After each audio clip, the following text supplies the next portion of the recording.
Okay, so this is more of a sound check or a test run of also something that was pointed out in the afternoon class of a clever way to do number 8 in chapter 6.3. We did it in section with definition of convolution, but this is slicker, I think. So the idea is like we can use the shifting property or not shifting property, I guess the derivative property. You guys did it in 6.2.7, but it was one of the transformations that was on the professor's email sheet that Priya's added to mine under the derivative section. This identity, circling in red. This one. So we can actually do this problem using that. So the first thing you probably want to note in order to view it in that respect is that, well, if we just took 1 over s squared plus 4 and we took its derivative,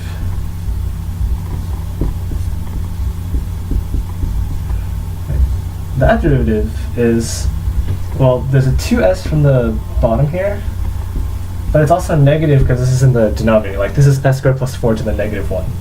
So that's why there's a negative up front. And then the denominator we get squared. Right.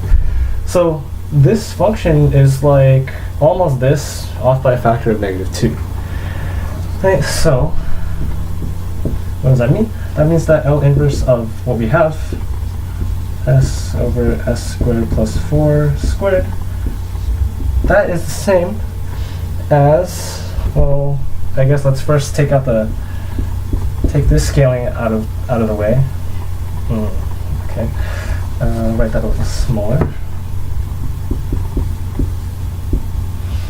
L inverse of, I guess, let's just say, stick that in, right? But really what I'm trying to say is that this is -1/2 the inverse transform of that derivative, right?